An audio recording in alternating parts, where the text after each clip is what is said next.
We are so thrilled to have our very special guest with us today, Kim Fischer. Welcome, Kim. Thank you so much for having me. Yeah, so glad you're here. Kim is a women's entrepreneurial coach, author, speaker, and voice guide, helping you to soar high and create impact everywhere you go. And I met Kim a few weeks ago when we both were speakers at a retreat for writers. And I was so intrigued by her presentation and her message about how to amplify your voice and step into your authority, especially if you are a published author. And I asked her immediately that day if she would be on my podcast because I knew that our listeners would benefit so much from what she has to offer. So thanks again for being here, Kim. Oh, incredible to be here. I'm honored. I'm grateful to have all of your listeners' ears, hearts, and attention right now, and just to be able to spend more time with you as well. I can't wait to talk more. Yeah, awesome. So tell us a little bit about how you got into what you do today. What's your story? I was really bullied when I was in middle school and high school, and it took a toll on me, as it does if you've ever went through childhood. Everyone's been picked on at some point.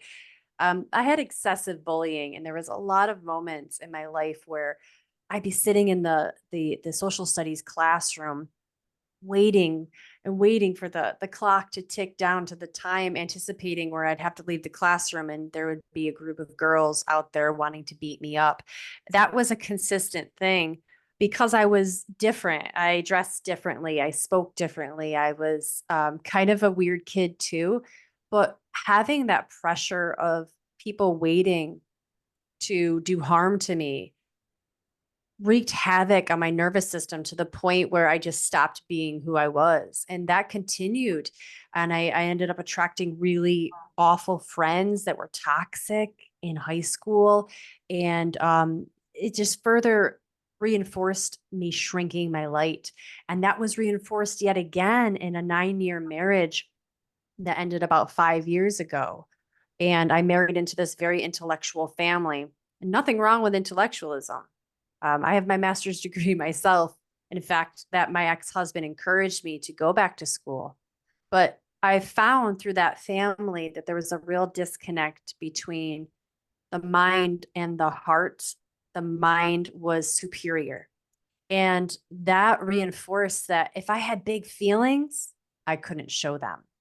And if I wanted to speak with emotion and speak non-grammatically correct, it wasn't allowed. And so I started to wrestle with myself in my mind. I started to criticize myself hyper so that I would stop speaking. Mm. And it ended up resulting in heart palpitations and me getting on beta blockers. And just in simple conversation, Meredith, I would be so anxious. I developed quite a social anxiety as well. And what's crazy is that all the while I was running a award-winning yoga studio. So during the day, I'd go and shine my light and express who I was with the world and help other people rise into their greatness and find inner peace and love. But then I'd go home and have to tuck that into the closet and be a completely different person. And it wasn't until my marriage ended that I was free and I started to find who I was and dove back into my version of spirituality and health and wellness and started to become more social. And when I started to become more social, people responded with such joy and loved who I was. And that helped me reinforce that I belong, that I have a voice, that who I am is safe and needed in this world. And now I'm at this place with my business where I am helping other women who have this desire to be on stage or write a book or start a business to say, hey, I'm your biggest hype woman. Because I've been there where you feel like you don't belong and you do belong. And we need your weirdness. We need your quirkiness. We need your flavor in this world. And you get to go for it. So that's how I got here. It is so awesome. Gosh, we have so many parallels in our lives. Like it's unbelievable. Not Really? the exact Oh, same wow. thing. And this is an interview for you, not me. But if you read my book, Keeping Your Light, I talk a little bit about my journey of being bullied and overcoming that. And I've also gone through a marriage and we split up about 5 years ago. So um and Wow. I feel the same way that you feel, wherein like you look at the gifts and you realize all that it allowed you to do to grow and move forward. You know, I don't want to talk about my story right now because it's your interview, but it's just we had said before that we really felt like we must be divinely, connected here because there's so much that Oh, our for sure. values are resonating. So that is so interesting. And I also just want to say that when you dared to share your light, when you said that you were sort of being like one person during the day and giving a lot to people, but at home it was a different story, that can make you feel kind of out of alignment, right? Like that makes you feel like, Yes. yeah, I have to pretend to be somebody instead of really being somebody. Um, what advice would Yes. you give to anyone out there who's listening who feels like maybe they have to show a great face to the world, but it doesn't really come from within? It doesn't really come from their soul and their heart. What would you say to that person about how to really embody who your creator made you to be?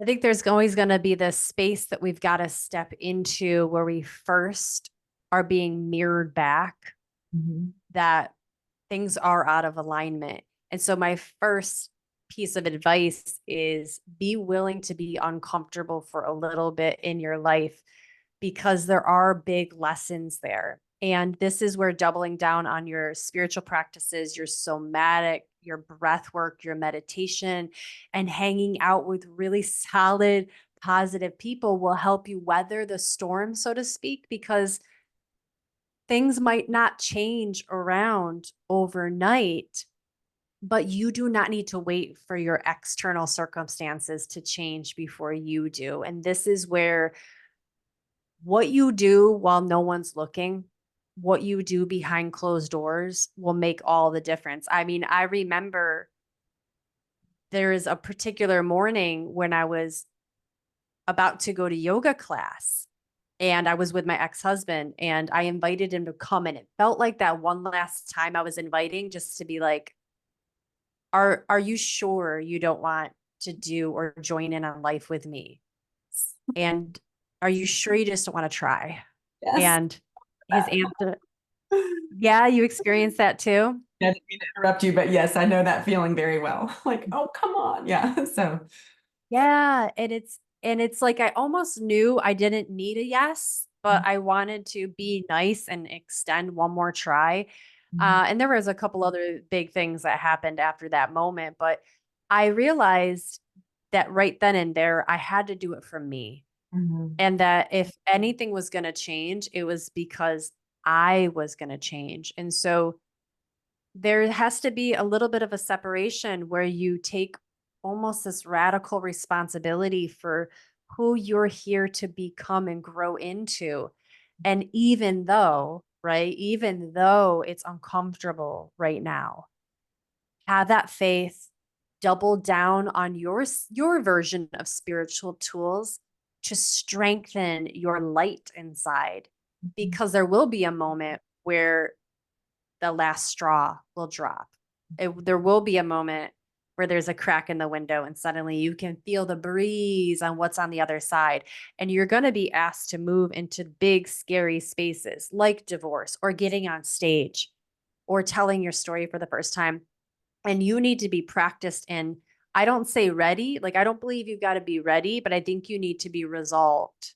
mhm, And that means I'm ready no matter what because I trust the path that God is putting me on even though it's difficult right now. mhm. Wow. I love that. There's so many mic drop moments that I feel like you just gave us, and I'm just gonna be sure to put those in the episode.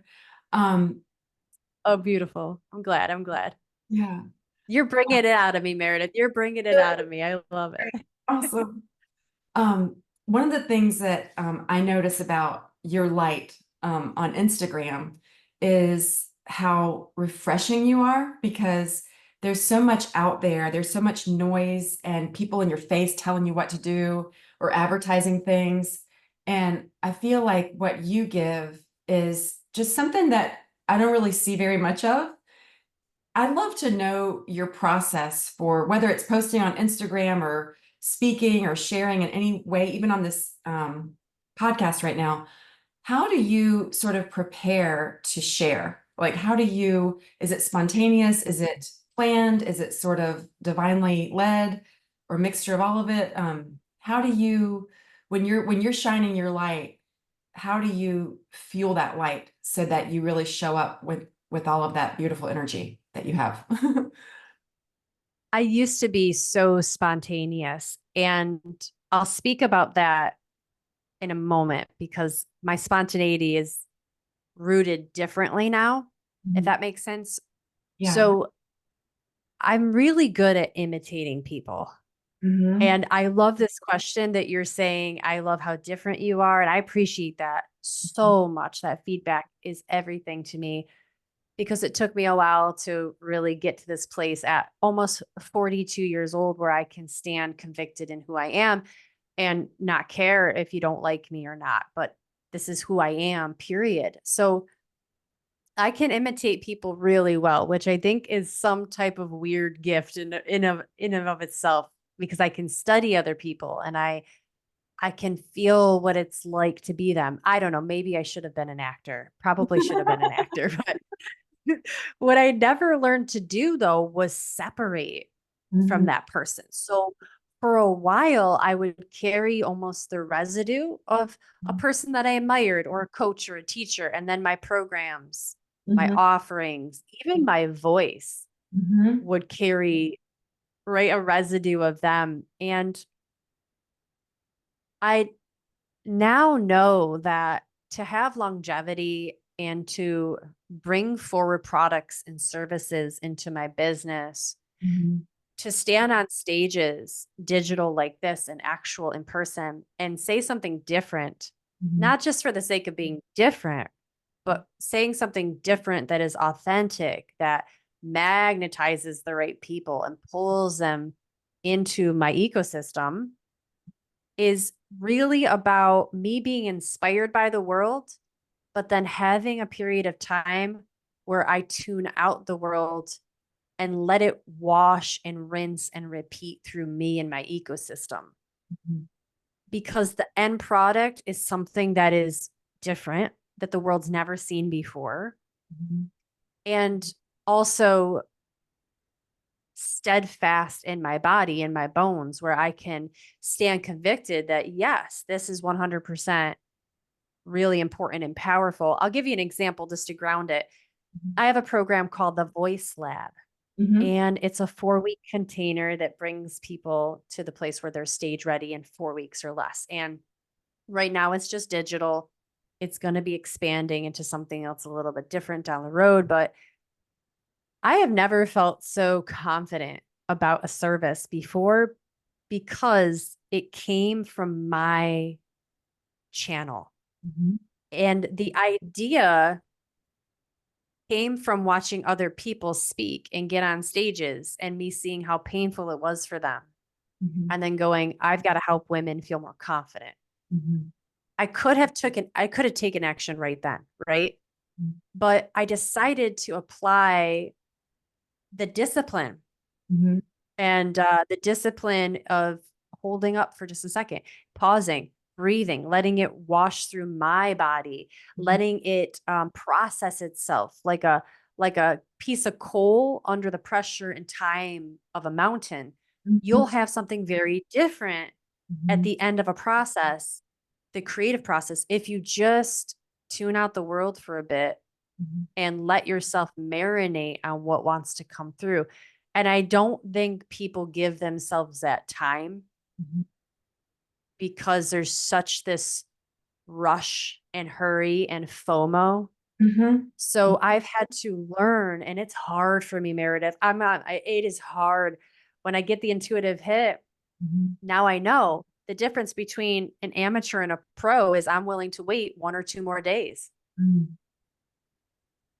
Yeah, because then I'm going to put it out and it's going to be that much better. But now to get back to impulsivity, because I love just being impulsive. me I too. love just being like, oh, you did. Yeah, I got an idea. I'm going to go live real quick and share it Yes. with the world. Now my impromptu moments are so much more impactful because I've been experienced now at putting on the brakes and being able to marinate, which allows me now to trust myself way more than ever before. So it's like I had to put in the time and slow down to then go fast. Mhm. Have you heard that saying before? Yeah, going slow Oh, is going oh, fast.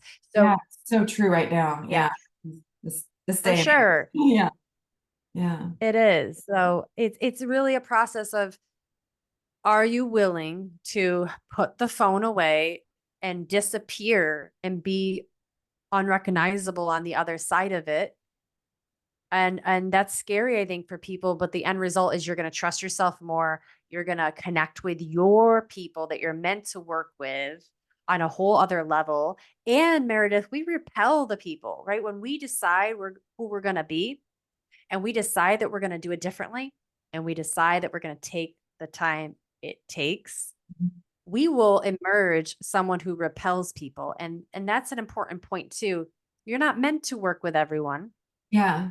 And the sooner you can say to yourself, this is who I am, this is who I'm meant to work with, and this is not who I'm meant to work with, and that's okay. We all can find our mentors and teachers and paths so much faster. Yeah, I totally agree. There's so many Yeah. little nuggets in there that's going to be such a game changer for so many people. Because Oh, I hope so. yeah, because I wish somebody had told me that a long time ago after I wrote my book and started getting on Instagram and the residue of other coaches or people that you look up to can really, and I also am an actress as well. Like I actually have a show for teachers, but I can tell you about that when we get off the call here, when we get off the interview. But So cool. I've got to yeah, hear about that. That's awesome. you'll have to come someday and maybe you can come on stage and have a little cameo. That would be fun. But um Yes. but one of the things I'm just going to pull up my Instagram right here. And as I do, because I wanted to talk about a post that you made. And as I'm doing that, you might not, if you're listening on the podcast, you might not have seen when Kim had body language to show what she meant by channel. You sort of pointed above and then down through your body. Will you tell us a little bit more about what you mean by that? Because I feel the same way when it came to my last book, Keeping Your Light. I feel like I was a conduit for that. And I'd love to hear more about your journey about that, because that's really powerful.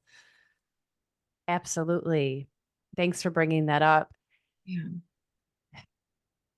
There is a way that we can be with ourselves where we are accepting, I think, the fact that our bodies are a vessel. And when we can imagine, and it takes creativity, right? It takes creativity, I think, to first just get the concept that you are a channel. But I think most people nowadays get the concept enough where we're like, okay, we're kind of like an antenna. Yeah. It's like we can download information and we can also give information Mhm. through real electromagnetic energy. And that's a real thing. That's not woo or spiritual. We are electromagnetic beings. And there's a lot of information that is getting passed back and forth, which is also equally why I do energy clearing practices too, because throughout the day, we're just absorbing and absorbing. And that can occlude how we know or which moves to make as we make moves in our lives, right? So it's important to clear the channel. And Mhm. then once it's clear, guard it, Mhm. guard it and spend time in contemplation. So there is a meditation that I teach inside of my ecosystems called the CEO method. And we clear, we energize, and we open. That's what it stands for. And Mhm. so when we clear, we do just that. We clear out the residue of other people's judgments, our own judgments, and Mhm. even good things that happen. Because sometimes we just hold on to the good things Yeah, with yeah. attachment, Yes. right? Oh, that's so And powerful. we have to, yeah, we've got to let that go too, right? Because Yeah. ultimately that means there's no space for the new thing that wants to cultivate inside of you. And the energizing part is really important because what you can do is visualize. We have a channel, we have our spine that can act and open as a conduit that allows yourself to settle into the heart. Mm. Now, with my hand gesture going from top to bottom, I believe that the way up is in. So when we think about rising into our greatness, Mm. there is a mistake that often we think we've got to go outside of ourselves to find who we're supposed to be and fix ourselves and fix ourselves. Mhm. But the body knows and the body gives consent. And when we want to evolve and progress in our lives, it's actually not outside of us, it's a descent Mhm. into our heart. And I study, and I'm an emissary, I say, for Mary Magdalene and early Christianity. So I truly love this idea of Christ and Mary Magdalene having this deep meditative contemplation sessions of dropping into the heart and dropping into what they refer to as the inner spark or the eternal flame. For me, that's the divine. And if we can be still enough, quiet enough, and disciplined enough, just a couple minutes every day, and you quiet the mind enough, and on one exhale, Meredith, just one exhale, you can drop your awareness down right into your heart. And from that place, we breathe and we open and we just let go of any expectation. From that practice, usually that's when people, my clients, myself, have these breakthroughs, and people either hear something or they see something or they feel something. And all of those are valid. And usually it's the next chapter or it's the next step in your life. Or I like to ask it, what egoic layer do I need to release? Yeah. And that usually sends me right into tears. Mhm. Wow. Like that's, yeah. So that's the channeling process. And really on a very simple level, you want to channel because it's the fastest way to not have a psychic connection. It's more like really get in tuned with what source needs you to see, feel, and hear. And then to go back to the original thing I was talking about just a moment ago, and then have the guts to turn your back to the world for a couple of days and just sit there and marinate, not all day long, but have reoccurring moments where you're sitting down and being still and listening. And you're going to have your next steps. You wrote your book from that process, you said, right? Yeah. I So love that. that's what we need to be doing more of. Yeah. I love how you so clearly describe that. And I'm not an emissary, but I'm really fascinated by Mary Magdalene and her story and and amplifying her voice, I think is really important. But Oh, I love it. Yeah, we could talk all about that. That's another podcast. We should talk about that. sure, we'll have to have another episode somewhere down the line. Um, so you had mentioned before about clearing out energy, and you said something that really hit me because when you were clearing things out, we think about clear out the junk, clear out the residue, and then you could make room to receive. And I don't know if listeners have heard that before, but it's so important, especially as women or people who identify as women. Um, when you're in that receptive mode, you have to clear out first before you can um, have the new come in, the better. But you said it's also important to let go of what was good. And I've been struggling with that a lot. So, in all sorts of different aspects of my life. Um, I love that kind of segues into my next question.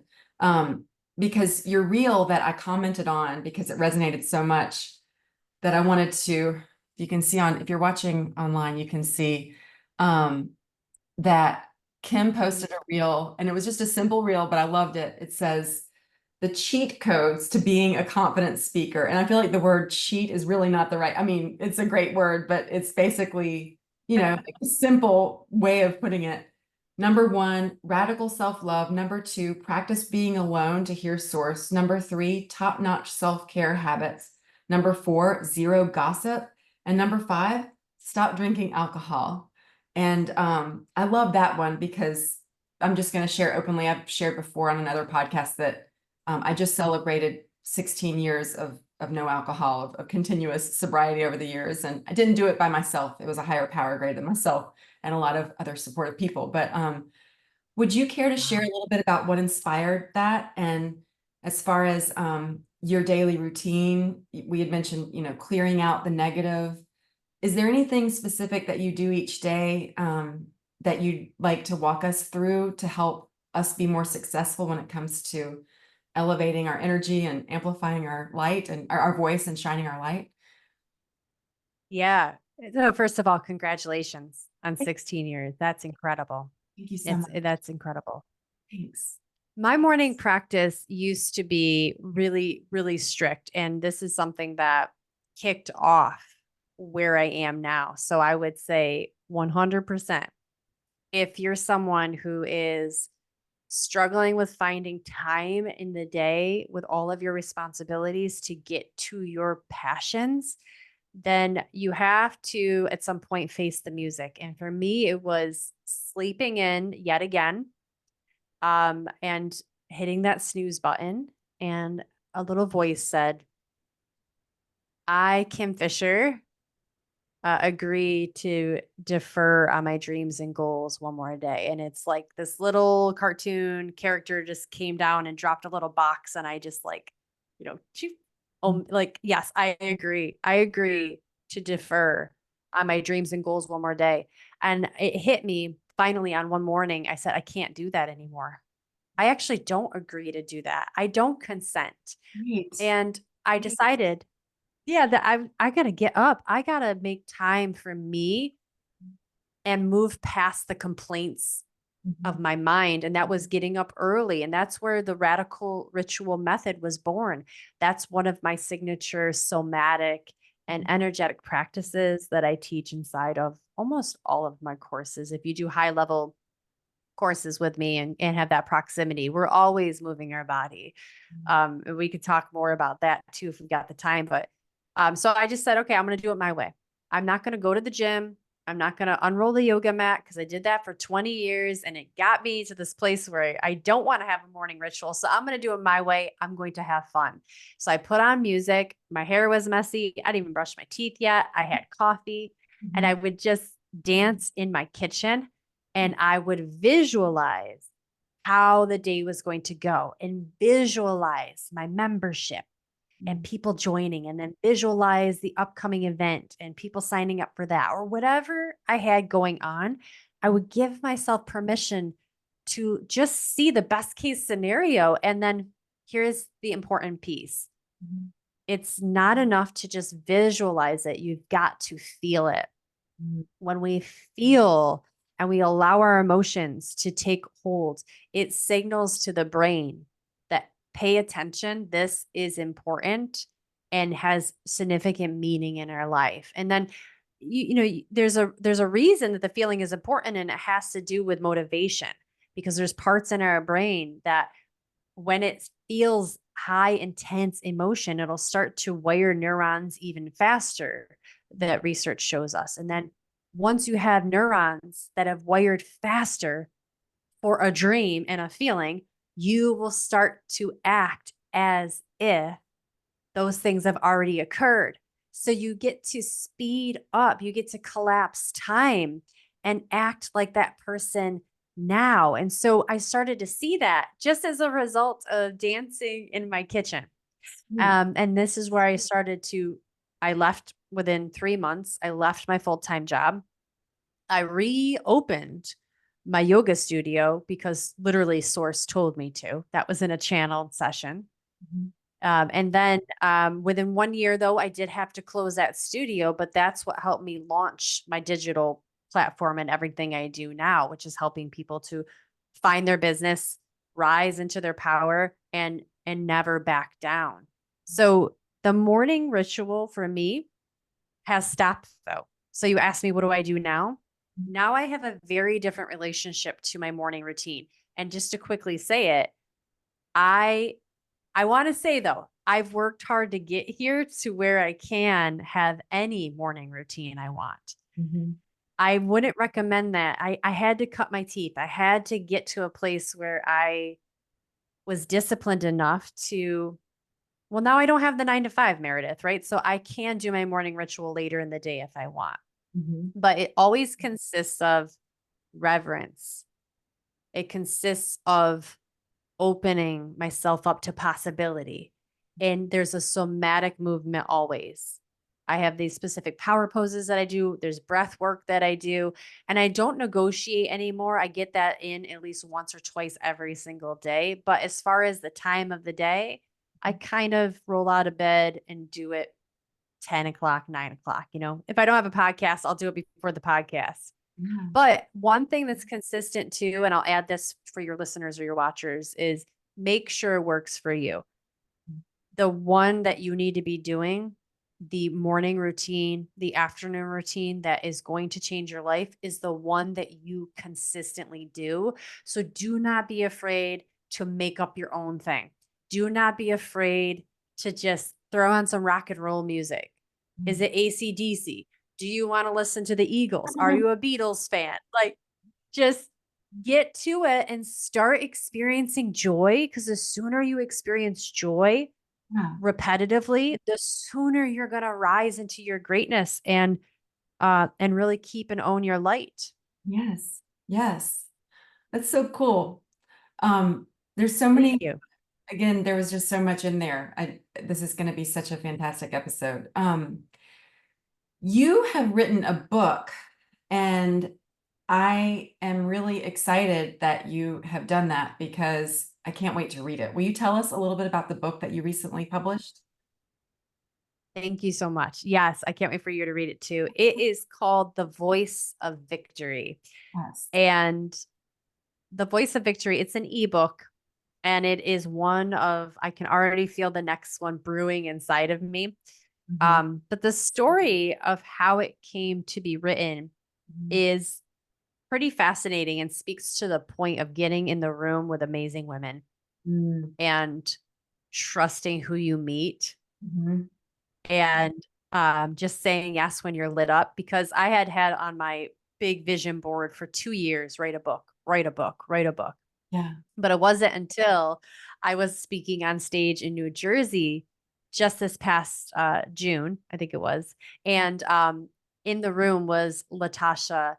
And Latasha came up to me after, Latasha Jimerson. She was like, I need to get you in my group. I want you speaking as a featured author. I said, author? I go, I don't have a book yet. And she almost did a backflip. What? How do you not have a book? Yeah. And so she goes, actually, tomorrow, my 5-day challenge to write an ebook starts. Do you want to join? I said, yeah, sure. Let's go. So not in 5 days, but 7 days. Pretty good. I had an ebook, and it's really the practical steps to how to actually bolster your confidence and how to start practicing being a speaker in everyday moments, Mhm. and how to like little practical tips on get into a group with other women who are speaking, like surround yourself with people who are doing what you're doing, and don't stop, because your message and the way you want to say it, deliver it to this world is so needed. So Mhm. it's a big cheerleading book. It's a big hype book with Yeah. some practical steps in there. I'm very proud of it. Yeah, I'm sure you should be, and I can't wait to read it. And I'm so glad that Latasha and you met because that's how we met. And she's connected me with so many wonderful people. She's Yeah. so great. Um, Amazing women. Yeah. I wish we had more time to talk. How can people follow you? What have you got in the works coming up? How can people stay connected with you? What are your details? So I'm all over social media, very active on Instagram at the Kim Fisher. And so in the show notes, I'm sure Meredith, you'll drop some of the ways that you can reach out to me. But feel free guys to message me on Facebook or Instagram. I also have a YouTube channel and a podcast, but on my website as well, you'll be able to read about the memberships that I have and the upcoming courses that I have. But really excited to announce first, right here, right now. It's not fully fleshed out yet, but I am going to be having a 3-month group coaching program that's going to be starting probably around early October. That's going to take women through my 7-step voice of victory speaker system that's going to get you rising onto any stage, digital or in person, or maybe you want to sell on that podcast more so that you can make impact and make millions. So that's coming up soon. And I'll have details on how people can sign up for sure on the website. But also, I've got an e-newsletter, guys. If you're looking for inspiration, tips, some humor, and free resources, then I'd love to invite you to join my newsletter as well. Awesome. Well, it's such an honor and privilege to have you on the podcast today. And I'm sure that those who are listening, who are resonating with what you have to say, are going to be excited to connect with you further. So it's been so great learning from you and talking with you today. And I can't wait to continue our friendship and connection. And I know that the best is yet to come. So thanks again for being on today, Kim. Oh my gosh. Thank you for having me on as a guest. Absolutely wonderful. And I cannot wait to continue our discussions and friendship. Awesome. Okay. And that concludes today's episode. If nobody else tells you today, you rock and keep shining. Take care.